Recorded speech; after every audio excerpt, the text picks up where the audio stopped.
Working as an investigative journalist over the last decade, my work has pushed me to host a radio show, write books, and produce numerous documentaries about the realities of child trafficking, the dangers of technology, and indigenous struggles. Now, I aim to uncover whether there exists a network of individuals and institutions which ties these issues together.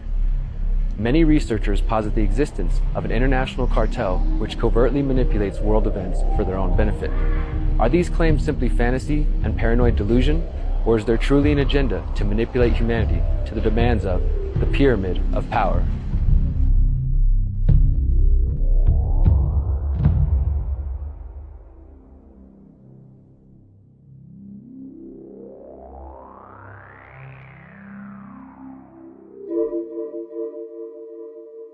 Chapter 1.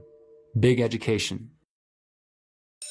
Public schooling is a ritual that most children endure the most impressionable years of their lives. While the assumed goal of public education is to educate the children so that they become the doctors, teachers, artists, and leaders of the future, some suspect a more sinister agenda is at play. Some believe that mandatory public education has become the tool for the governments of the world and the education organizations which advise governments to influence and manipulate the opinions of the youth. So how accurate are these claims? Is government involvement in education a flawed attempt at achieving a worthy goal? And what role does government education play in influencing the minds of the youth? To answer these questions, we have to go back to the origins of education. Plato's The Republic is well known for popularizing the concept of mandatory education. But other resources note that Jewish leaders have been requiring parents to provide some form of education for their children since ancient Judea. In the 15th and 16th centuries, the Aztec Triple Alliance made education mandatory for boys and girls beginning at age 15. There were at least two known types of schools for the Aztec children: a practical and military-based education, and learning writing, astronomy, theology, and other ideas. In 1496, Scotland established education for all children of privileged elite families. With the enacting of the School Establishment Act of 1616, all children were required to attend school. However, the compulsory school model that gradually spread all over the world was largely based on the Prussian model of education, which was established in 1763. Although Prussian King Frederick William I promoted the concept of compulsory schooling as far back as 1716, education did not become mandatory until 1763, when his son King Frederick the Great ruled that children must attend a state-sponsored school. Under the new ruling, children were required to attend school from their 5th to 13th or 14th year, with fines imposed for not attending. Much has been written about the Prussian model of education. For years, it has been popular to refer to the Prussian model as the industrial or factory model. In more recent years, some educators and historians have pushed back on the idea that the Prussian model was designed to produce obedient workers. So what's the truth? First, it is important to note that the Prussian education model was funded via taxation of the population. Some researchers describe early schools as free public goods, but the reality is that every subject of the Prussian kingdom funded the mandatory schools through taxation. Let us never forget this fundamental truth. The state has no source of money other than the money people earn themselves. The idea that the Prussian system was about maintaining state control over education, and thus the people, was affirmed when King Frederick issued another ruling in 1794. This ruling declared, "Schools and universities are state institutions charged with the instruction of the youth.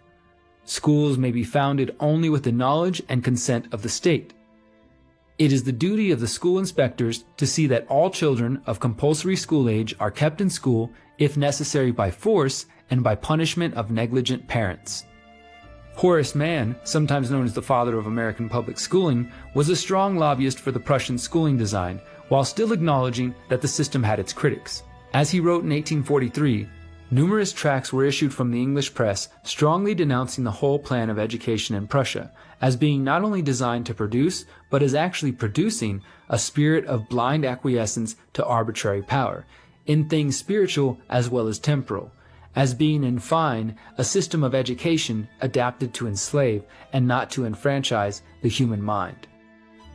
As the Prussian model solidified, so did international interest in the system. Educational philosophers were intrigued and started lobbying for a similar system across Europe and in the United States.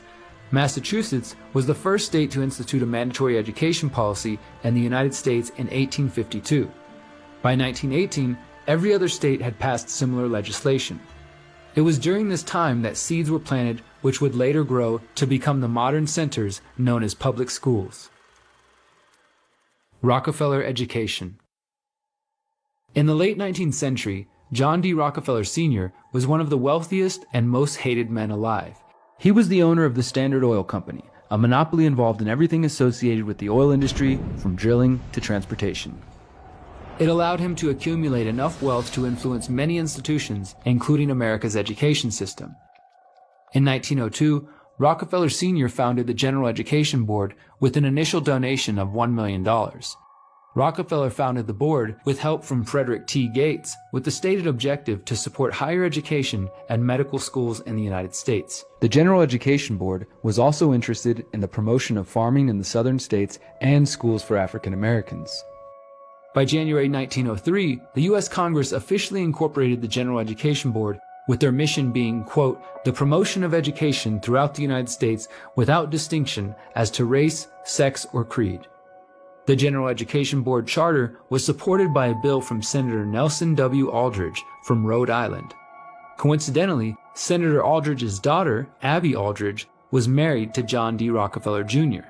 Senator Aldrich would also prove instrumental in the creation of the Federal Reserve Act of 1913. The Rockefeller family would ultimately give over $180 million to fund the board.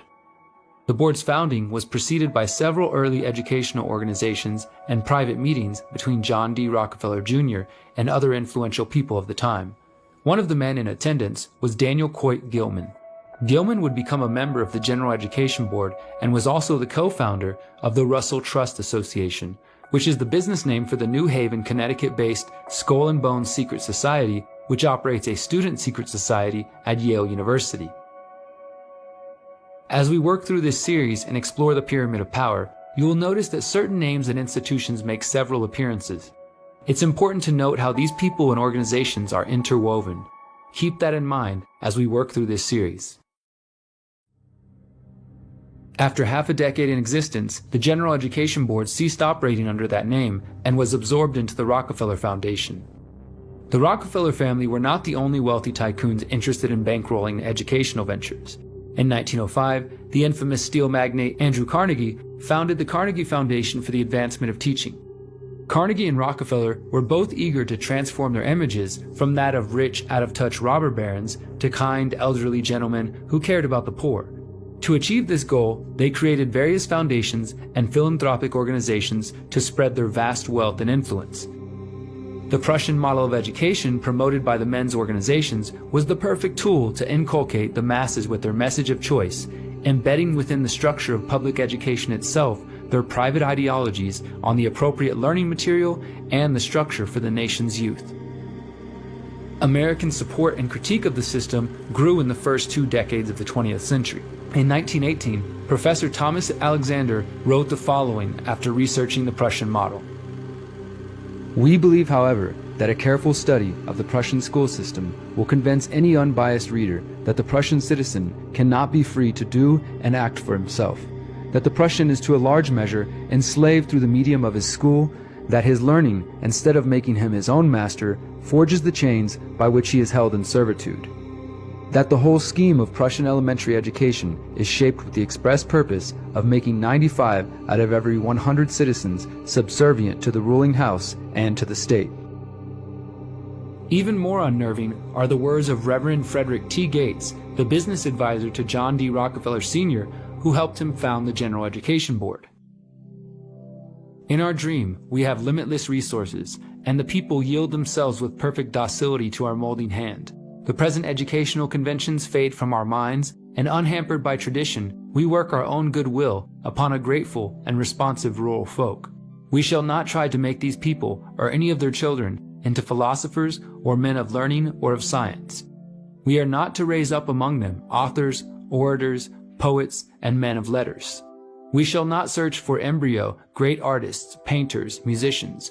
nor will we cherish even the humbler ambition to raise up among them lawyers, doctors, preachers, statesmen, of whom we now have ample supply. For the task we set before ourselves is very simple as well as a very beautiful one, to train these people as we find them to a perfectly ideal life just where they are. The concerns about the Prussian model of education and compulsory education in general continue today. Charlotte Iserbyt is a freelance writer and former senior policy advisor to the U.S. Department of Education. In her book, The Deliberate Dumbing Down of America, she alleges that changes gradually brought into the American public education system work to eliminate the influences of a child's parents and mold the child into an obedient follower of the state. She believes these changes originated from plans formulated primarily by the Andrew Carnegie Foundation for the Advancement of Education and the Rockefeller General Education Board. Another critic of the U.S. public school system is John Taylor Gatto, former award-winning New York City school teacher and author of Dumbing Us Down, The Hidden Curriculum of Compulsory Schooling and the Underground History of American Education. Gatto was a vocal opponent to mandatory schooling following his career as a teacher until the time of his death in 2018. Gatto's main thesis is that the school system confuses the students. He says the modern school system presents an incoherent ensemble of information that the child needs to memorize to stay in school rather than teaching critical thinking. Gatto also claimed public schools make children emotionally and intellectually dependent. In Underground History, he says, "What I'm trying to describe is what has happened to our schools was inherent in the original design for a planned economy and a planned society laid down so proudly at the end of the 19th century." John Taylor Gatto is a former New York City Teacher of the Year and New York State Teacher of the Year. He has a new piece in this month's Harper's, Against School, How Public Education Cripples Our Kids and Why. Mr. Gatto, what's your basic theme here? Well, my basic theme, I suppose, would be that schools are dangerous places for kids. They retard intellectual development. They retard moral development. They bankrupt communities financially by bleeding hundreds of billions of dollars into unproductive activity, and they bleed communities dynamically by taking the energies of children away from the general society and dissipating them. They're places of intimidation, bullying, sexual harassment, criminality, and even arson and murder. And the epidemic of national obesity can be traced, I think, to the training ground of the school cafeteria. Okay, there's a lot of ground to cover there. Should schooling be compulsory? It should not be compulsory. Gatto also says the design of the public school system makes it clear to students that they cannot hide because they are always supervised. American forced schooling, because that's what it is, American forced schooling is the design and the execution of corporate foundation. Often the misinformation comes from innocent self-delusion, but just as often as you move up the power pyramid, it comes from a malign intent toward your own individuality. But are the metal detectors effective in keeping students safe? This is all part of our Generation Under Fire Back to School series. Our Roseanne Aragon spoke with parents, schools, architects, and more about what they think. Much like an airport, this is the norm for Aldine ISD students. Metal detectors and staff greet intermediate through high school students every morning. In the age of school drills in preparation for mass shootings, students are increasingly under supervision and inside a prison-like environment.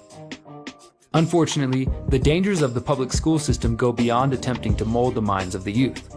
The public school institutions in America and abroad have been infiltrated by intelligence agencies desperate to recruit the brightest minds of the future. In the book, Spy Schools, How the CIA, FBI, and Foreign Intelligence Secretly Exploit America's Universities, investigative journalist Daniel Golden details the exploitative relationship between higher education and intelligence services, both foreign and domestic. As I looked into it, it turned out to be quite commonplace. Golden examines various case studies illustrating how the Central Intelligence Agency and the Federal Bureau of Investigation use higher education to their advantage. What exactly is involved in this process? Well, there's different kinds of recruiting, and of course the most innocent, which I have no problem with, where there's just straight overt recruiting on campus, where the CIA and the FBI go in and they hold a career fair or some other event, and they say, come work for the CIA and FBI, and that's fine. And they're only allowed to hire U.S. citizens, so, that's kind of very above board. And then there's an immediate stage where they might want somebody to spy for them, maybe a professor or a researcher whose work takes them regularly overseas, or maybe somebody who's in communication with foreign scientists, and they have a cutting-edge specialty, and they say, can you provide us information? And again, that's a little more dicey, but at least they're saying they're the CIA, and they're explaining what they want to do. And then the third kind, which I focus on the most, is when they deal with foreign students and, researchers and professors. And there, if the person's not a U.S. citizen, they're not obliged to disclose who they are. So the CIA might well approach somebody who's unwitting. They might have a professor who they're friendly with, has a graduate student from Iran or China, and the professor might say to the student, I've got a friend who'd like to pay you to do some work for him or something, and then not say that the friend is from the CIA. So that's one way. When you understand all the data we have just uncovered, it becomes clear that the compulsory public education system is a great tool for influencing, manipulating, and recruiting the minds of the youth. Even if we ignore the obvious influence of the militaristic Prussian model, it is plain to see that the foundations and institutions which fund public education are aware of the opportunity to inject their agendas and values into higher learning. Not only are children sent away from their parents and families for 8 hours a day for 12 or more years of their lives, but it happens at a time in their lives when they are often the most impressionable and trusting of the adults around them. While it is true that occasionally a student will encounter a great teacher who encourages individuality and critical thinking, the average teacher is simply parroting the curriculum which the state has approved. If the ambitious teacher dares stray away from the pre-approved content, they may find themselves punished or out of a job altogether. Finally, it's important to note that when children and young adults are subjected to the state's version of history, health, politics, and philosophy, limitations are often subconsciously and covertly placed on their minds. The youth is taught the state's version of history, which typically paints the current powers as the good guys in conflict, establishes the approved version of history, healthcare, and creates parameters for acceptable political and philosophical dialogue. So what can we do about it? The answer is to break free from this centralized, state-mandated model of education. The beauty of the digital age is that it has broadened the opportunities for learning. Not only is the internet itself available as a resource for the intrepid and determined student, but dozens of online education websites have launched in recent years. Rather than depending on the government for education or putting yourself in thousands of dollars of debt to obtain a piece of paper, the youth of today have abundant resources for education. There are free and paid websites for grade school education, both religious and secular, and there are free and paid websites offering college courses. There are literally thousands of online schools which offer courses in continued learning. While it's not always feasible or affordable for parents to take their young children out of school, there is a growing movement of parents who are homeschooling or even unschooling their children. These movements differ and overlap, but the point is that some parents have had enough with the mainstream education options and are removing their children altogether. These parents seek to provide an education for their children while not subjecting them to state propaganda. Some parents are even partnering with each other to form education pods where they can network and share information on alternative education. These pods are similar to one of the solutions we will be promoting throughout this series, known as Freedom Cells. Freedom Cells are a decentralized manner of organizing in groups of 8 to promote skills, knowledge, and resources. The concept can easily be applied to groups of parents or even students who are looking to empower themselves individually and as a group. Imagine a Freedom Cell, or pod, focused on educating their children outside of the state-run education system. This independence and decentralization could help free the youth from education systems designed to limit their potential. The minds of the youth are one of the most valuable resources available on this planet. The heads of state and philanthropists have recognized this for centuries. Protecting and compassionately guiding these minds is of utmost importance. If parents and mentors do not take an active role in contributing towards the education of the youth, it is only a matter of time before other influences joyfully take the opportunity. 99 students out of 100 are automata, careful to walk in prescribed paths, careful to follow the prescribed custom. This is not an accident, but the result of substantial education, which scientifically defined is the subsummation of the individual. To learn more about the Prussian model of education and the history of education, we encourage you to read the following books: The Prussian Elementary Schools by Thomas Alexander, Dumbing Us Down, The Hidden Curriculum of Compulsory Schooling, and The Underground History of American Education by John Taylor Gatto, The Deliberate Dumbing Down of America by Charlotte Iserbyt, Spy Schools, How the CIA, FBI, and Foreign Intelligence Secretly Exploit America's Universities by Daniel Golden. We also encourage you to watch the Tragedy and Hope interview series with John Taylor Gatto.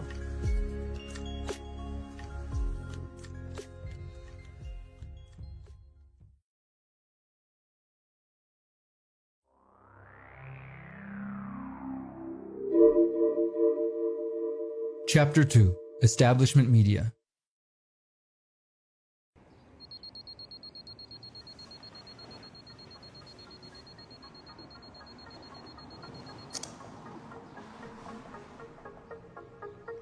For many of us, one of the first things we do in the morning is check out our favorite news stations, newspapers, social media feeds, and websites to get informed on the important events of the day.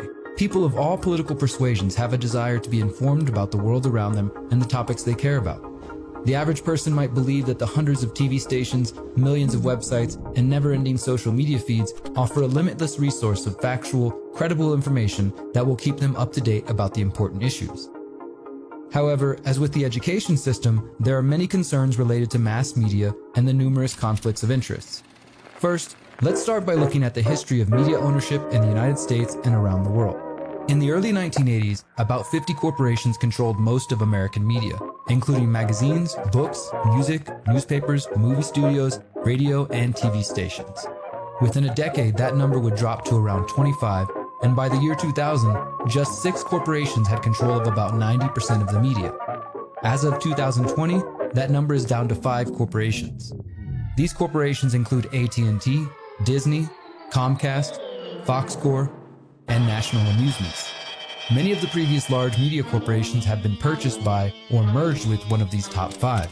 Comcast owns NBC, Telemundo, MSNBC, CNBC, USA Network, Sci-Fi, Oxygen, Bravo, the film studio Universal Pictures, multiple animation studios, and Universal Parks and Resorts.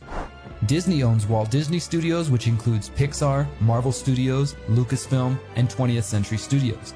Disney also owns ESPN and ABC News and Networks. Fox Corp owns Fox, Fox News Channel, Fox Business, Fox Sports, while National Amusements owns Viacom CBS, which owns Paramount Pictures, CBS Entertainment Network, Nickelodeon, BET, MTV, Comedy Central, and various international networks. AT&T is the world's largest media and entertainment company in terms of revenue. The megacorporation owns the Warner Media Group, which has film, TV, and cable assets, including Warner Brothers, HBO, Cartoon Network, Adult Swim, TBS, TNT, and True TV. Internationally, large media conglomerates include Bertelsmann, National Amusements, Sony Corporation, Hearst Communications, MGM Holdings Incorporated, and Grupo Globo in South America. There are also major news organizations not owned by the Big Five. The New York Times is owned by the publicly held New York Times Corporation. The Washington Post is owned by Nash Holdings, an LLC owned by Amazon's Jeff Bezos. The Hearst family-owned Hearst Publications owns 24 newspapers, including the San Francisco Chronicle and Houston Chronicle, as well as magazines, TV stations, and cable and interactive media. Rupert Murdoch is the executive co-chairman of Fox Corporation and is also chairman of News Corp, which owns the Wall Street Journal and other publications. Altogether, his family controls 120 newspapers across 5 countries. Billionaire Michael Bloomberg is also a longtime media mogul with Bloomberg LP and Bloomberg Media. Donald Newhouse and his brother Samuel Newhouse inherited Advance Publications, a privately held media company that controls newspapers, magazine, cable TV, and entertainment assets including Discovery Channel, Reddit, and Condé Nast, which publishes magazines Wired, Vanity Fair, GQ, The New Yorker, and Vogue. Several other billionaires, including Comcast CEO Brian Roberts and Liberty Media chairman John Malone, own or control cable TV networks that are powerful but not primarily news-focused. One clear example of how funding by billionaires and megacorporations can create a conflict of interest came in 2016 when the New York Times published an article criticizing the power that billionaires wield over media companies. One ultra-wealthy media investor was not mentioned in the story: Mexican billionaire Carlos Slim. At the time, Slim owned the largest individual stake at the Times, but was not mentioned. Slim sold half of his stocks in 2017, but still remains the second largest shareholder. While there is no clear evidence that Slim played any role in the omission of his ownership of the Times, it does illustrate the difficulty the average reader faces in assessing who is trying to influence their worldview. It's clear that the consolidation of the media presents an opportunity for the corporations, shareholders, families, and individuals behind the media to influence and shape public opinion. This is one of the reasons the media has often been called the Fourth Estate, a phrase derived from the traditional European concept of the three estates: the clergy, the nobility, and the common people. The Fourth Estate represents a fourth power in press and news media which have the capacity to advocate for and frame political issues. In the 1988 book Manufacturing Consent, noted intellectual and linguist Noam Chomsky and Edward S. Herman argue that the mass media of the U.S. are effective and powerful institutions which use system-supportive propaganda to influence the public without the use of coercion. They call this the propaganda model of communication. For many people, the idea that propaganda is used by democratic rather than merely authoritarian governments will be a strange one. Well, the term propaganda fell into disfavor around the Second World War, but in the 1920s and the 1930s, it was commonly used and, in fact, advocated not by leading intellectuals, by the founders of modern political science, by Wilsonian progressives, and, of course, by the public relations industry, as a necessary technique to overcome the danger of democracy. The institutional structure of the media is quite straightforward. We're talking about the United States, but it's not very different elsewhere. There are sectors, but the agenda-setting media, the ones that sort of set the framework for everyone else, like the New York Times and the Washington Post and so on, these are major corporations, parts of even bigger conglomerates. Like other corporate institutions, they have a product and a market. Their market is advertisers, that is, other businesses. Their product is relatively privileged audiences, more or less. So they're selling audiences to They're selling corporations. Privileged audiences. These are big corporations selling privileged audiences to other corporations. Now the question is, what picture of the world would a rational person expect to come out of this structure? And then we draw some conclusions about what you'd expect, and then we check, and yes, that's the picture of the world that comes out. In the 2002 introduction to the book, they write, quote, "The media serve and propagandize on behalf of the powerful societal interests that control and finance them. The representatives of these interests have important agendas and principles that they want to advance, and they are well positioned to shape and constrain media policy." Chomsky has gone on to describe various methods the media uses to influence public opinion, including by distraction, gradualism, deferring actions until a later date that the public might be more accepting, talking to the public like children, stirring up viewers' emotions, keeping the public ignorant, promoting trends, blaming the public for problems, and by understanding the underlying psychology of the masses. Ben Bagdikian, Pulitzer Prize-winning journalist, describes the five media giants as a cartel that wields enough influence to change U.S. politics and define social values. Quote, "The Ford Motor Company and General Motors do not compete to the death because each has too much to lose in an all-or-nothing rivalry. Similarly, the major media maintains their cartel-like relationships with only marginal differences among them, a relationship that leaves all of them alive and well, but leaves the majority of Americans with artificially narrowed choices in their media." Ruling class journalism. As early as 1973, reports started to reveal that the U.S. intelligence community was infiltrating foreign and domestic media. In late November of that year, the New York Times reported that the CIA had about 36 American journalists working abroad on its payroll as undercover informants, some of them as full-time agents. None of the names of the journalists were revealed to the public.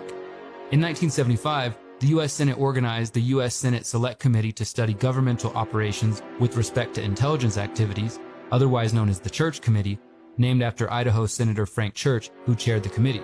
Church and his team were tasked with investigating abuses by the CIA, the National Security Agency, the Federal Bureau of Investigations, and the Internal Revenue Service.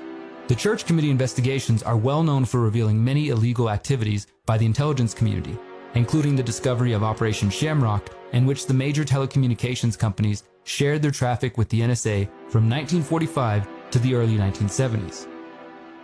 There was also discussion about a poison dart program that could cause someone to have a heart attack. And of course, there were the infamous MKUltra documents, which revealed the CIA's efforts to manipulate and control the human mind. The Church Committee's final report, published in April 1976, also covered CIA ties with both foreign and domestic news media. The report mentions that agents had planted false stories about activists, including Martin Luther King Jr. The report found that the CIA maintained a network of several hundred foreign individuals around the world who provide intelligence for the CIA and at times attempted to influence public opinion through the use of covert propaganda. These individuals provided the CIA with direct access to many newspapers and periodicals, press services and news agencies, radio and TV stations, commercial book publishers, and other foreign media outlets. In the United States, the CIA estimated they had around 50 assets who are individual American journalists or employees of U.S. media organizations. The committee found that more than a dozen U.S. news organizations and commercial publishing houses formerly provided cover for the CIA agents abroad. At a House Intelligence Committee hearing in 1975, CIA Director William Colby was questioned about whether the agency had employees in TV networks and newspapers. We do have people who submit pieces to American journals. Do you have any people paid by the CIA who are working for television networks? This, I think, gets into the kind of getting into the details, Mr. Chairman, that I'd like to get into in executive session. In 1976, a New York Times article titled CIA Ties to Journalists reported that, quote, a draft copy of a report by the House Select Committee on Intelligence last week said that 11 full-time officers of the CIA were posing as journalists overseas in connection with their intelligence work. The report said further that until 1978, live agents had posed as full-time correspondents with organizations that have major general news impact. Moreover, the report said some 15 news organizations had cooperated with the CIA in providing cover for CIA operatives. The Times goes on to state that press freedom here is protected from government intrusion under the First Amendment to the Constitution, and thus a reader, viewer, or listener has the right to expect that the news will not be slanted to conform to a governmental position. An agent reporting from abroad to the United States would face an impossible task in sorting out his allegiance to his real employer, the CIA, from that to his news organization and its readers. The CIA formally refused to make public the names of which American news agencies cooperated with the CIA, which ones allowed themselves to be used as cover, and the names of the reporters who secretly worked for the CIA. The Times also noted that Sam Jaff, a former TV reporter who admitted to working with the FBI, accused popular journalists like Walter Cronkite of CBS of being on the list of journalists paid by the CIA. Despite the fact that the US government never actually used the name, the CIA's manipulation of mainstream media has come to be known as Operation Mockingbird. First of all, it is important to note that what we know of as Operation Mockingbird was not called Operation Mockingbird, or at least there is absolutely no reason to believe that. The entire idea that this program to infiltrate the media was called Operation Mockingbird actually sources to a single offhand mention in one book by Deborah Davis about Catherine Graham that was sourced to an unnamed anonymous CIA person, so take it for what it's worth. Having said that, the CIA absolutely did engage, and presumably still does, but admittedly did engage in an extensive operation to infiltrate the media at all levels, less controversially internationally, by setting up publishing houses, by having journalists and reporters stationed overseas, by various methods for controlling what was seen overseas. But that, at least theoretically, is within the CIA's mandate to operate internationally. More controversially, it absolutely did the same things domestically within the United States, directly against the CIA's charter to operate only internationally. And we do not have to go on a speculative limb for that. It was admitted during the Church Committee hearings by the CIA that they did have agents in the American media that would, at the very least, forward stories to American media for publication. But subsequent reporting on that by Carl Bernstein in his seminal 1977 work for Rolling Stones, The CIA and the Media, he absolutely showed from a number of different sources that there were not only journalists who were reporting and acting essentially as informants for the CIA, there were actual agents that were undercover as journalists and reporters. The CIA had extensive ties to editors and extensive ties to publishers like the family behind the New York Times. And other reporting has shown that, for example, Alan Dulles in the early days of the CIA could and did often call up publishers in the US in order to change certain stories or to get certain facts reported or not reported. Carl Bernstein's 1977 Rolling Stone article, The CIA and the Media, reported that the relationship between the intelligence community and the mainstream media was much more extensive than even the Church Committee revealed. The CIA could manipulate the news in the United States by channeling it through some foreign country. Bernstein alleged that the committee actually helped cover up some of the worst aspects of the partnership because it would have revealed, quote, embarrassing relationships in the 1950s and 1960s with some of the most powerful organizations and individuals in American journalism. Bernstein reported that from 1950 to 1966, about 10 CIA employees were provided cover by the New York Times under arrangements approved by the newspaper's late publisher Arthur Hayes Sulzberger. The cover arrangements were part of a General Times policy to provide assistance to the CIA whenever possible. In addition, Sulzberger was a close friend of CIA Director Alan Dulles. Bernstein's reporting also showed that during the 1950s, the CIA conducted a formal training program to instruct its agents to function as newsmen. Quote, these were the guys who went through the ranks and were told, you're going to be a journalist, one CIA official told Bernstein.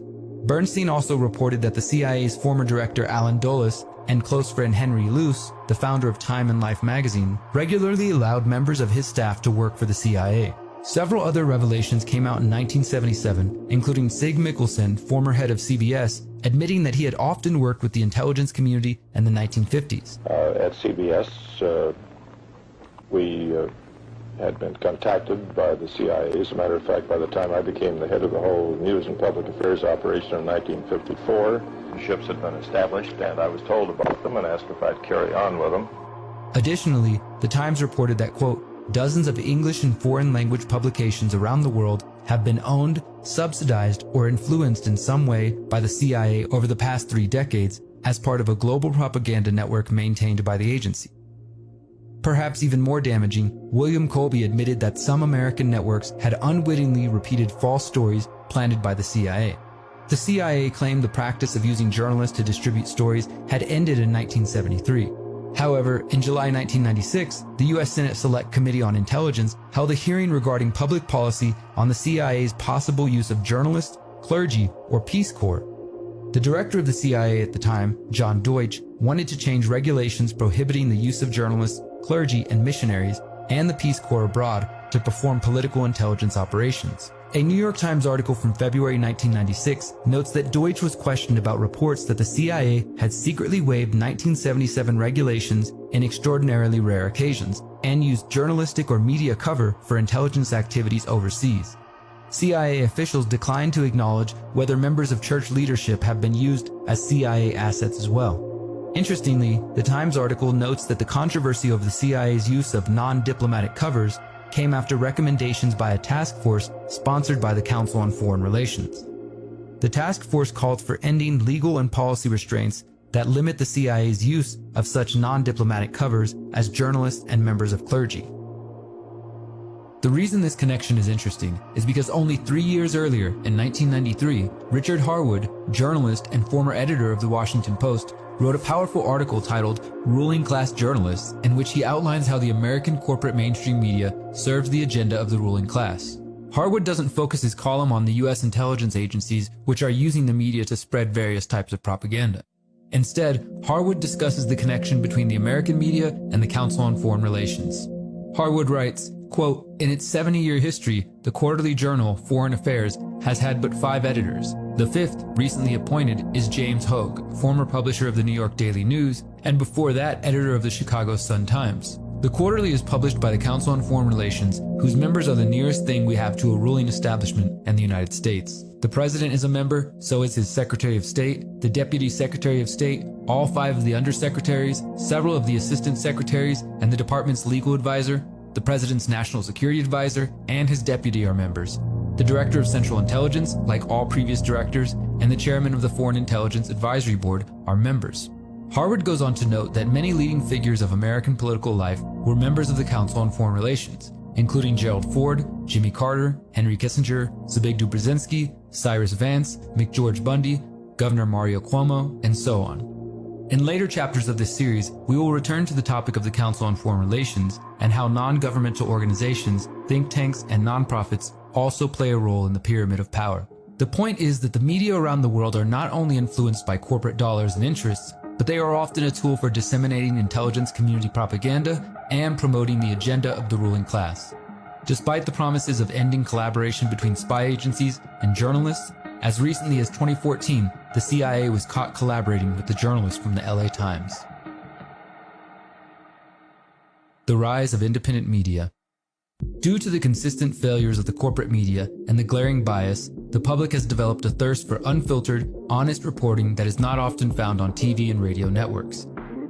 The internet helped accelerate the rise of an independent or alternative media where citizen journalists, activists, self-taught reporters, and social media commentators compete directly with the corporate media. The internet also saw the launch of hundreds of thousands of new websites that do not fit into the traditional media hierarchy. In the mid-2000s, with the emergence of YouTube and other popular social media networks, the alternative media was able to outpace the mainstream media and reach the masses at an unprecedented rate. By the 2010s, a growing ecosystem of alternative media websites, channels, podcasts, and reporters began to materialize. Some outlets eschewed the glitz and glamour of the corporate media in favor of reports broadcast in living rooms and from the streets. Other outlets aimed to recreate the professionalism of the mainstream while retaining a willingness to question all angles. Unfortunately, the decentralized nature of the internet has been forsaken in favor of centralized institutions which offer search engines, social media, and other internet services. The vast majority of the public use Google, Facebook, and YouTube to learn about the world around them. These folks mistakenly assume that they are seeing everything that is available on the internet. As we will detail in our upcoming chapter on Big Tech, this is far from true. After the 2016 US presidential election, many independent outlets and journalists from across the political spectrum faced another attack in the form of the fake news label. You are fake news. First popularized by Donald Trump, the fake news label was quickly used to attack any outlets that did not parrot the mainstream version of events surrounding the 2016 election.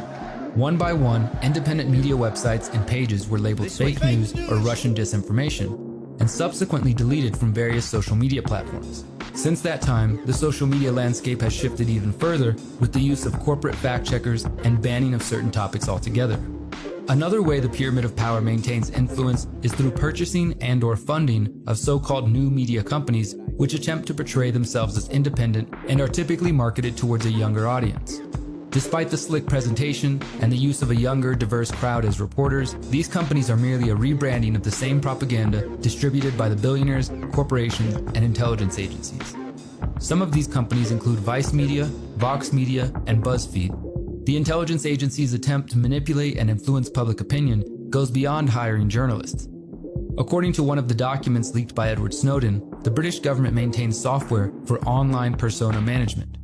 The British Government Communications Headquarters, the GCHQ, operates an elite unit known as the Joint Threat Research Intelligence Group, or JTRIG. The documents outline tactics employed by the agency, including ways to manipulate public opinion, understand human thinking and behavior, and encourage conformity.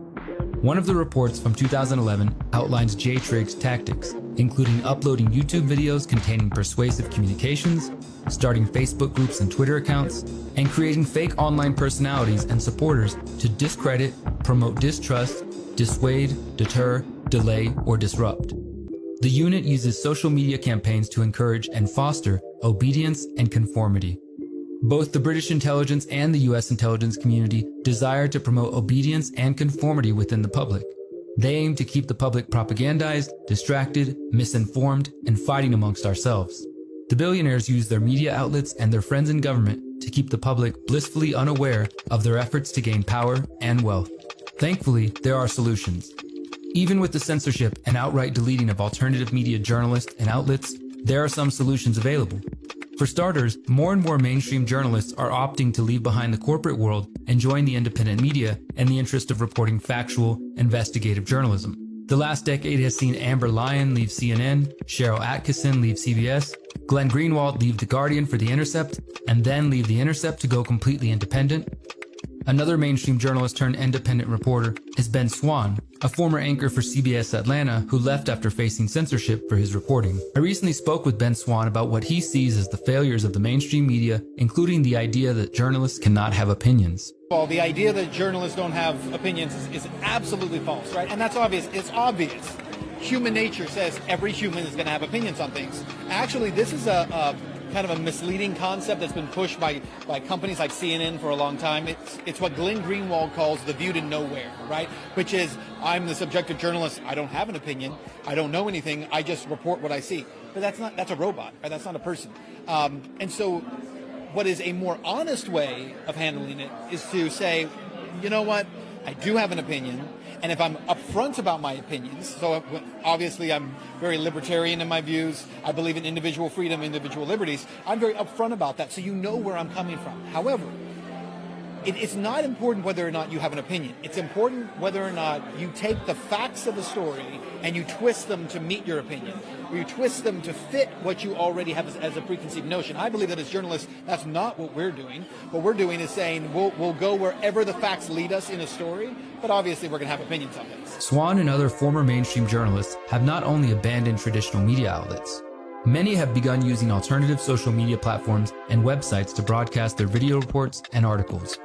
Glenn Greenwald and journalist Matt Taibbi have begun using independent service Substack to publish their reports, while Swann has launched his own video service, ice.media, to report freely without being censored by social media companies and search engines. Pushback against the social purge taking place on YouTube, Facebook, Twitter, and Google. Additionally, there are a number of alternative social media sites and video hosting platforms that have begun to offer a censorship-free experience for those who desire an unfiltered social media and news platform. Sites like BitChute, Library, Minds, Float, and Hive offer content creators options for overcoming the mainstream media dominance. As consumers of the media, we have the opportunity to support websites and platforms that provide fair coverage of important events. As Ben Swann noted, this doesn't mean news media that has no opinion or bias. Rather, it's the expectation that the media will trust the viewer to consume content from a wide range of opinions and views and make up their own mind. The answer is for each of us to make a conscious decision to unplug from state-run propaganda networks and online platforms that attempt to make up your mind for you. The answer is to support independent media organizations and journalists who do the vital work of dissecting the world around us and presenting the facts to the public. Only by consciously choosing to support true independent media that is not funded by billionaires, corporations, and spy agencies can we possibly hope to preserve a free media that will empower and educate the public. To learn more about the control and manipulation of the media, we recommend reading Noam Chomsky's Manufacturing of Consent and Ben Bakdickian's The New Media Monopoly.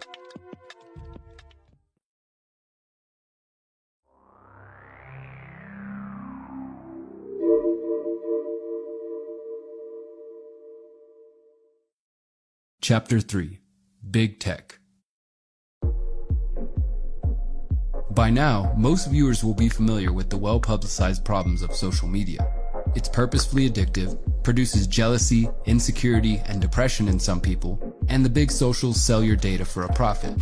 Despite the growing awareness of these problems, companies like Facebook, Twitter, Instagram, and YouTube are still some of the most widely used platforms in the world.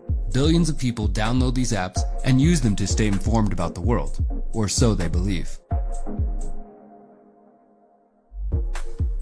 While these issues are absolutely worrisome, they are not the only issues we should be concerned about. To understand the role social media plays in the pyramid of power, we need to understand the origins of social media. More specifically, we need to understand the origins of the big tech giants behind social media. The big tech companies are the largest and most dominant companies in the information technology industry of the United States, namely Amazon, Apple, Google, Facebook, and Microsoft. Alternatively, there are other labels such as FANG, which refers to the 5 prominent American tech companies: Facebook, Amazon, Apple, Netflix, and Google, or Alphabet Inc., Google's parent company. The point is that these companies dominate information technology in most of the world and shape the direction of the various markets they operate in. Amazon dominates the e-commerce online sales market, as well as AI smart assistants and smart speakers. Apple and Google share a monopoly on cell phones. Google, of course, claims the title of leading online search engine for most of the world, as well as top video sharing with YouTube and top online mapping and navigation with Google Maps. Microsoft dominates the operating systems market, shares the cloud computing market with Amazon, and is highly influential in the video game industry via their Xbox system. Facebook is known for being one of the top 3 companies in digital advertising, which they gain through their social networks. They also dominate image sharing with Instagram and messaging with WhatsApp and Facebook Messenger. In fact, big tech's growth in wealth and influence over the last decade has surpassed the wealth and influence of the big media companies we covered in Chapter 2. So where did these companies come from, and are they influencing our world for ill or for good? The basic narrative, we are told, is that the big tech companies were started by brilliant men, mostly in California, in the area now commonly known as Silicon Valley. Through their hard work and determination, these companies were able to rise from the garages and college dorms to become the giants we know them as today. There's just one problem. This version of events is cartoonish at best and an outright deception at worst. It's important to understand that nearly every big tech tool you use today was funded, in part, by the U.S. intelligence community and supported in various ways by the U.S. government itself. The rise of the big tech companies is not a fairy tale of free market success, but rather a dark and disturbing story of corporate welfare and deep ties to the intelligence community. In fact, most of the digital tools you use, including cell phones, GPS, and the internet itself, started out as tools for the military. These tools were designed by the U.S. Department of Defense under the direction of the Defense Advanced Research Project Agency, or DARPA, the Big Tech Intelligence Complex. What we know as the Internet, or the World Wide Web, was first developed by the military as the ARPANET. One of the best sources for the true origins of big tech is the book Surveillance Valley by researcher Yasha Levine. In his groundbreaking book, Levine outlines the role that the military and intelligence apparatus played in advancing these tools from being used exclusively by the military to being used by millions of people around the world. Back then, people understood what this technology was about. Going back to as early as 1969, which is the first year that the ARPANET was turned on. So the ARPANET was turned on in 1969. That same year, there was huge protests in MIT against the ARPANET. And there were these pamphlets and booklets passed out on campus talking about the ARPANET as the beginning of this surveillance network that was going to allow what they called Washington's policemen to better manage the world and to control the world. And so it was obvious to people almost half a century ago what this network was, and we've sort of lost it. It had been really successfully rebranded starting in the 1980s and 1990s into something utopian, whereas it wasn't that before. In 2017, a former director of the National Science Foundation shed more light when he published an article exploring the true founding of Google. Quote, "The research arms of the CIA and NSA hoped that the best computer science minds in academia could identify what they called birds of a feather. Just as geese fly together in large V-shapes or flocks of sparrows make sudden movements together in harmony, they predicted that like-minded groups of humans would move together online. Their research aim was to track digital fingerprints inside the rapidly expanding global information network, which was then known as the World Wide Web. Could an entire world of digital information be organized so that requests humans made inside such a network might be tracked and sorted? Could their queries be linked and ranked in order of importance? Could birds of a feather be identified inside this sea of information so that communities and groups could be tracked in an organized way?"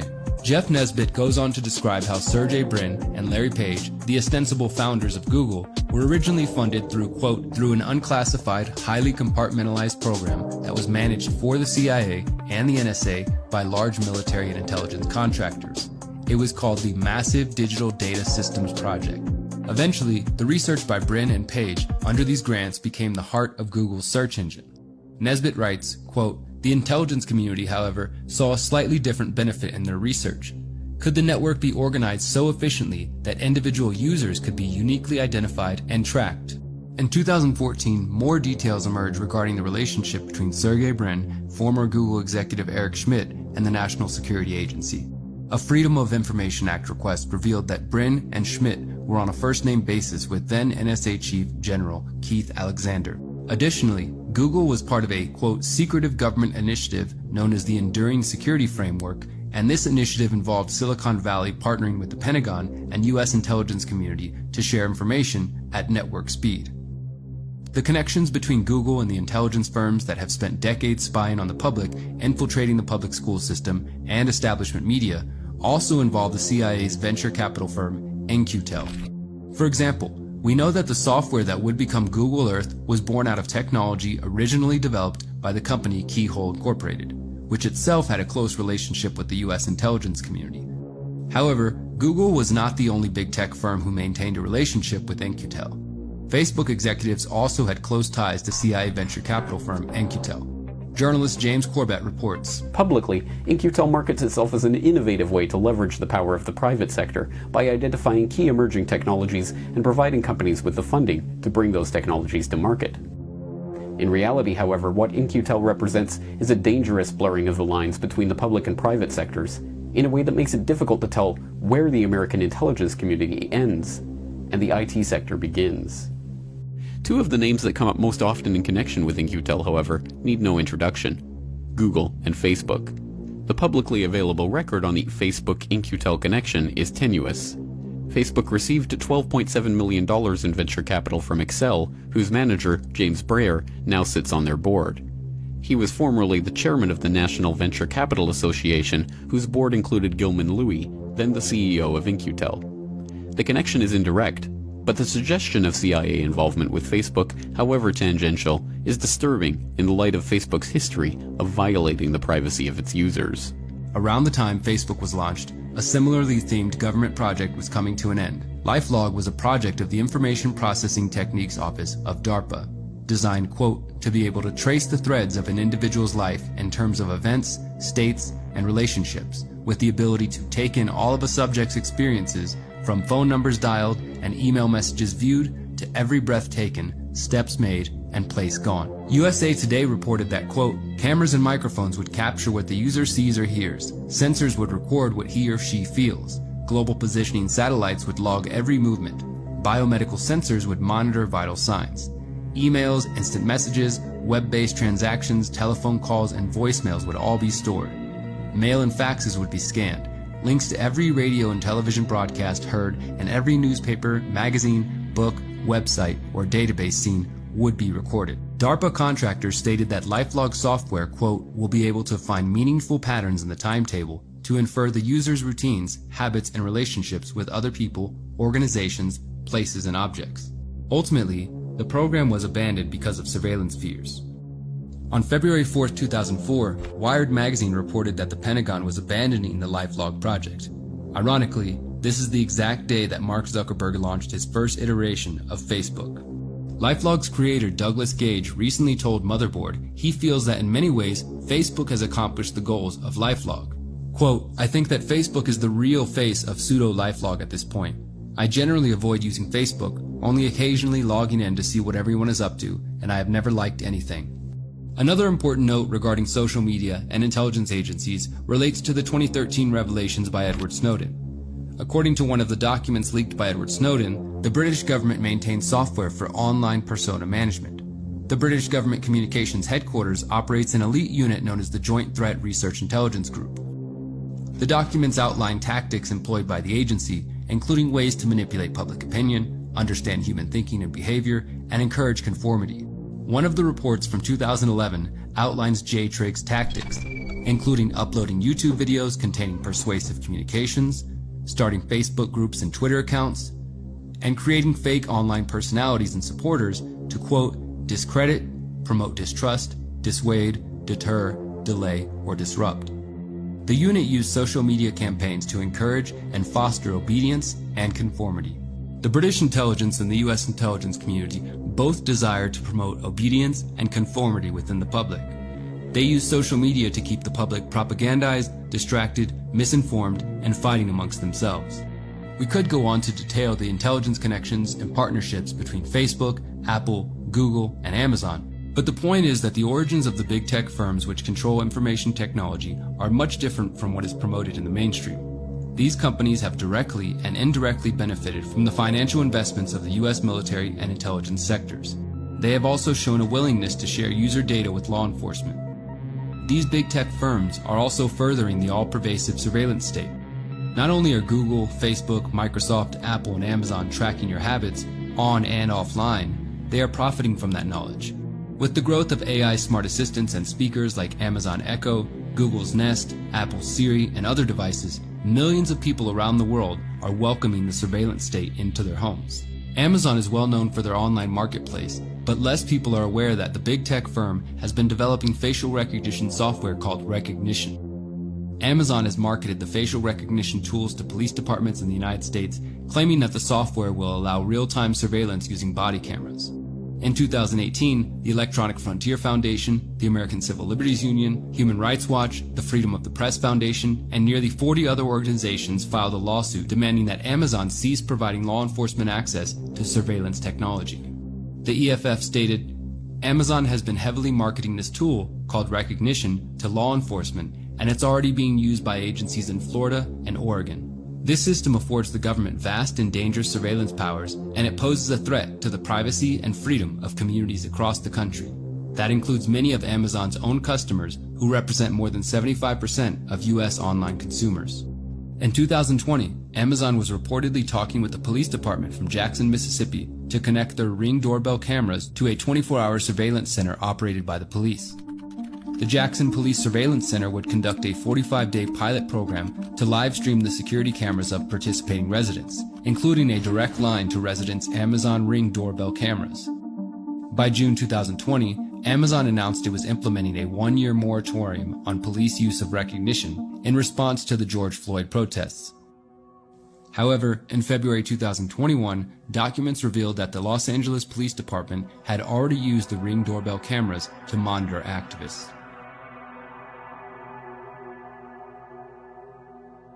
The Big Tech Military-Industrial Complex. In 2020, the public became aware of the true power wielded by the big tech companies that run the popular social media platforms. Facebook, YouTube, Instagram, TikTok, Google, and Amazon all sought to downrank, shadowban, delete, and/or ban information that went against the accepted narratives for COVID-19, the 2020 election, and basically any other topic deemed controversial. While many people chose to frame this attack on free expression as an attack on conservatives or the right wing, the reality is that prominent left-wing pages and channels also suffered the same fate because they also committed the cardinal sin of social media, asking questions and making claims not accepted by the so-called authorities. In short, if you ask too many questions and did not parrot the mainstream right or left-wing positions, it's highly likely you will find yourself demonetized or banned altogether. Some folks incorrectly argue that big tech is made up of private companies which have the freedom to decide what goes on their platforms. This argument ignores the wealth of evidence indicating the close relationship between big tech and US intelligence, as well as the seed funding received by many of the companies. Essentially, these companies would not be as monolithic as they are without the support of the government. They are hardly a representation of free market economics. Which brings us to the final point. These big tech firms often serve the purpose of reinforcing a particular narrative that is beneficial to the US government and intelligence community. It's no mistake that the pages and channels which have been removed have often been those which expose the US war machine, the violence of police, and overall, the lies of the US government.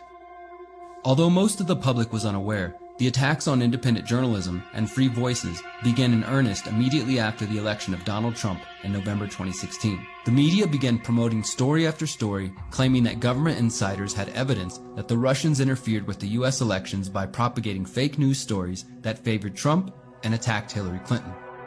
The Washington Post and other mouthpieces for the establishment ran with a report from the organization Prop or Not, which claimed to identify websites that were spreading fake news and possibly working as Russian propagandists. The list contained many well-known American alternative media sites, including Activist Post, Mint Press News, the Free Thought Project, and the Anti-Media. Although Trump popularized the fake news meme, it was very quickly used to demonize alternative and independent media who did not fall in line with the Russian narrative. The rise of the fake news meme had immediate repercussions for the alternative media. Many sites lost access to Google Ads for revenue generation, others were shadow banned on Facebook and Twitter, while others were cut off from payment processors like PayPal and Patreon.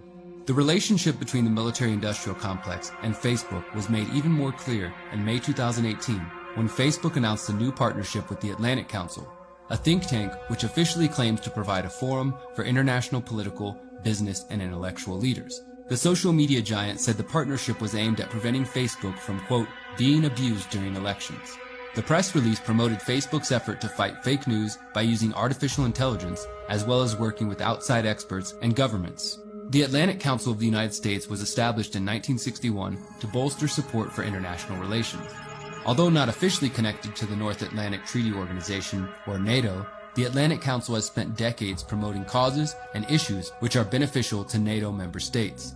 In addition, the Atlantic Council is a member of the Atlantic Treaty Association, an umbrella organization which acts as a network facilitator in the Euro-Atlantic and beyond. The ATA works similarly to the Atlantic Council, bringing together political leaders, academics, military officials, journalists, and diplomats to promote values that are favorable to the NATO member states. Officially, ATA is independent of NATO, but the line between the two is razor thin. Essentially, the Atlantic Council is a think tank which can offer companies or nation-states access to military officials, politicians, journalists, and diplomats to help them develop a plan to implement their strategy or vision. These strategies often involve getting NATO governments or industry insiders to make decisions they might not have made without a visit from the Atlantic Council team. This allows individuals or nations to push forth their ideas under the cover of hiring what appears to be a public relations agency, but what is actually selling access to high-profile individuals with power to affect public policy. Everyone from George H.W. Bush to Bill Clinton have spoken at or attended council events. Clearly, despite what Facebook says, this partnership will further align the goals of Facebook with the Western military-industrial complex.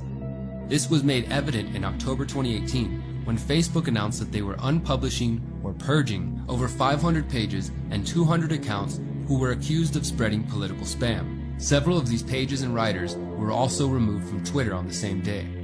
In a blog post, Facebook wrote, "Today we're removing 559 pages and 251 accounts that have consistently broken our rules against spam and coordinated inauthentic behavior." Facebook states that the people behind this alleged spam, quote, create networks of pages using fake accounts or multiple accounts with the same name and post the same clickbait posts in dozens of Facebook groups. This action by Facebook became known as the Purge of 2018 and was only the first of many to come. With Facebook and other big tech firms developing a revolving door relationship between the military-industrial complex, it's highly likely that anti-establishment voices will continue to be stifled. Now that we understand the big tech firms are cartels of information technology with deep ties to the US intelligence community and military who sell their users' data and manipulate their emotions, it's time to figure out what we are going to do about these problems. Solutions. Better tech. The solutions for dealing with big tech are deceptively simple. Boycott them. It's as simple and difficult as that. If we each consciously choose to deny Facebook, Google, Amazon, Apple, and Microsoft our data and our money, we can limit the ways they affect our lives. So what does boycotting big tech look like? Let's start with social media. Right now, in this moment, you can choose to leave Facebook, Instagram, Snapchat, YouTube, TikTok, and Twitter. You can starve them of your data and instead choose to participate with and support companies that do not steal or sell your data or collaborate with the US military-industrial complex. There are better alternatives, including Float.app, Odyssey, Minds, Junto, PeerTube, Element, Matrix, and many others. These platforms don't have all the content you might be accustomed to seeing on the big tech sites, but the sooner we encourage people to exit from these platforms and support better alternatives, the sooner we will see the content we know and love. What about getting away from big tech email, storage, maps, and other digital services? Again, there are alternatives to each of these which do not share your data with advertisers or governments. We are including some helpful links in the transcript to this documentary for anyone who seeks this information. The simple fact is that you have to make an effort to get away from big tech. It will inevitably involve changes to your lifestyle and habits. When it comes to cell phones and computer operating systems, it can be a bit more difficult and expensive to find alternatives, but they do exist. The Linux operating system has been offering consumers a non-Microsoft experience for decades, and recent years have seen the growth of cell phones which do not have Google or Apple built in. Again, we have included some tips for those seeking to move beyond the big tech paradigm. Thankfully, there are also literally hundreds of thousands of developers working on decentralized technologies, including decentralized versions of the internet itself, which have the potential to free the people from the grips of big tech. With time, the people will have more options to choose from, and the monopolistic control of our digital lives will come to an end. For those interested in diving deeper into this topic, we recommend reading Surveillance Valley from Yasha Levine, as well as the 2017 investigation by Jeff Nesbitt. We also recommend watching the documentary The Secrets of Silicon Valley from the Corbett Report.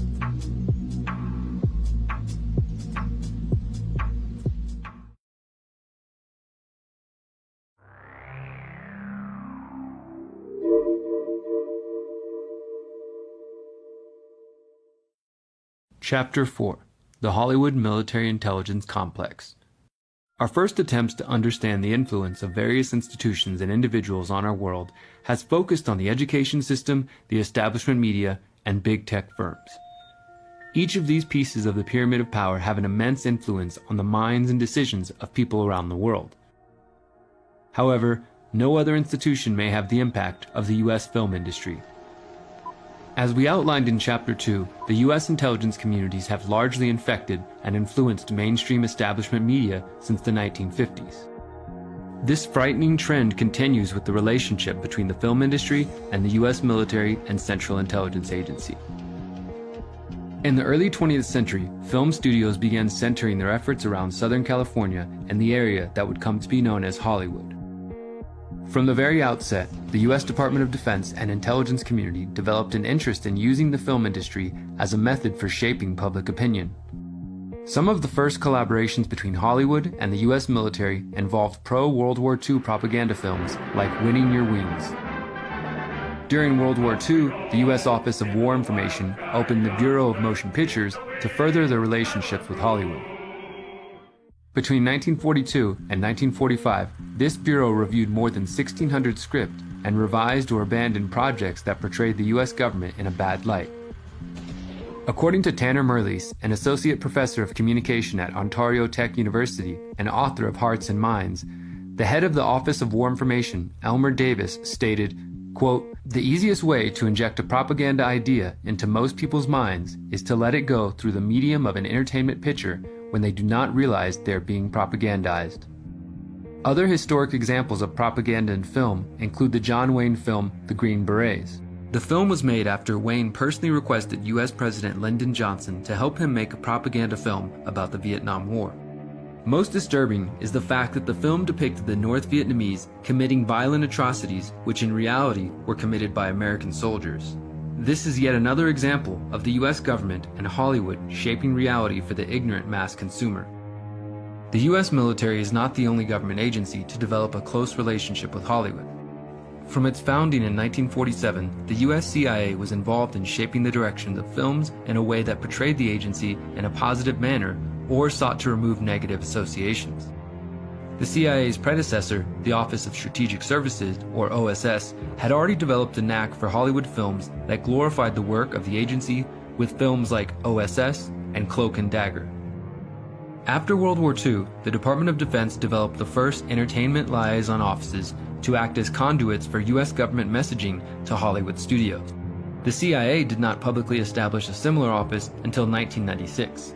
Much of the partnership between Hollywood and the government centered around authorizing the use of military locations and access to equipment in exchange for giving the government some level of control over the final scripts. Researcher Tom Secker uncovered a 1958 memo on films for counterintelligence training involving screenings of the films The Man Who Never Was and Walk East on Beacon. The memo makes it clear that some of the Hollywood films were being used to train new recruits. Secker has also helped reveal other astounding connections between the entertainment industry and the intelligence community. In 1996, a CIA officer named Chase Brandon was hired to work directly with the Hollywood studios to rehabilitate the agency's image. Chase Brandon is also the first cousin of actor Tommy Lee Jones. Chase Brandon told The Guardian, quote, We've always been portrayed erroneously as evil and Machiavellian. It took us a long time to support projects that portray us in the light we want to be seen.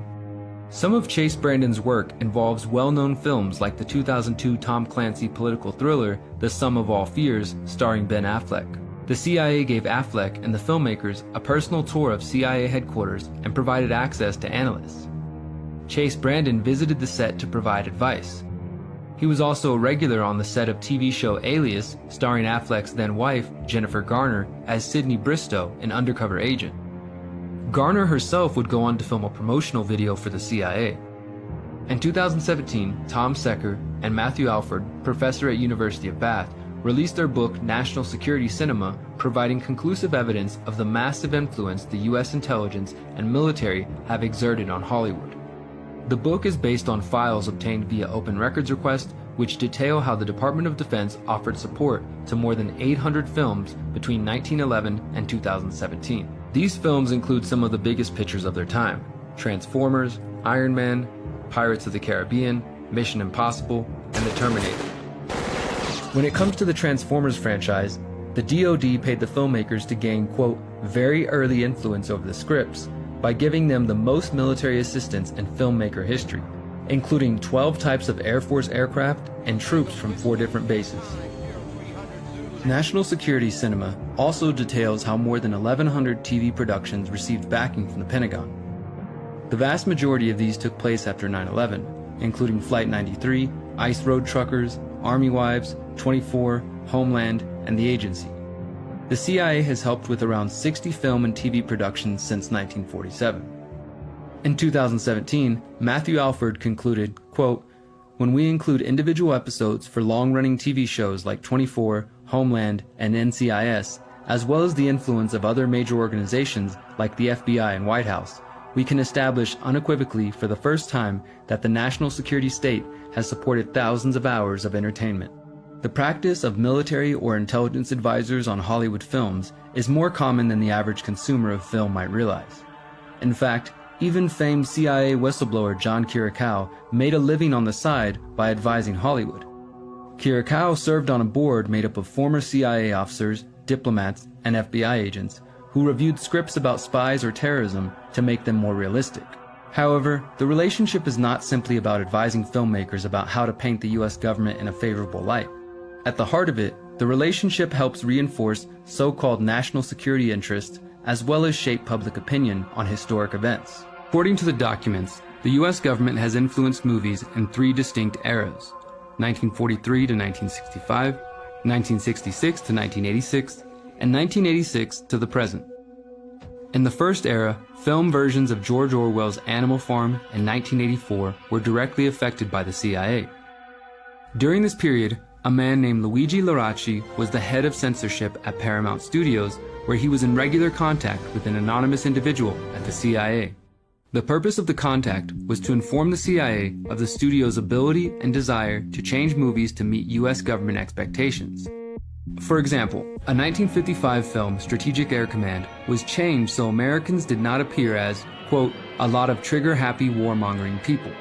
In 1986, the movie Top Gun started the modern era of military and intelligence influence in Hollywood films. The film served as a successful promotional film for the US Navy, with enlistment for naval aviators jumping 500%. The authors of National Security Cinema believe this success caused the CIA to update its strategy for influencing the public via films.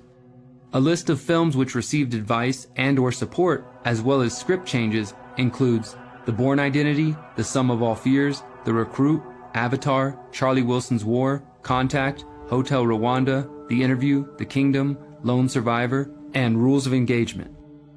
In 2016, Professor Tricia Jenkins published leaked private menus as part of her book, The CIA in Hollywood, How the Agency Shapes Film and Television. These memos show that, among others, the Osama bin Laden assassination movie, Zero Dark 30, and the film Argo were heavily influenced by government officials to make the government look impressive or to downplay their mistakes. As part of the arrangement with the makers of Argo, Ben Affleck was allowed to visit CIA headquarters in Langley, Virginia. Other actors who have visited CIA HQ include Robert De Niro, Tom Cruise, Dan Aykroyd, Dean Cain, Will Smith, Claire Danes, Kevin Bacon, Patrick Stewart, and Mike Myers.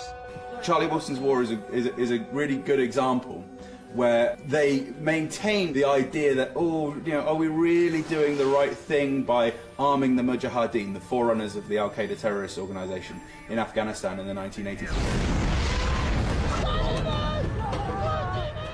They kind of question that in a kind of jokey way. Like the last caption in the film Charlie Wilson's War is something like, we came, we saw, but then we mucked up the end game, or some joke, It's like, no, that's not what you did actually, and you know it because the original script and the original book that you base this on doesn't say that. You armed terrorists in a really horrific conflict. It's the whole organization behind it, at a systematic level.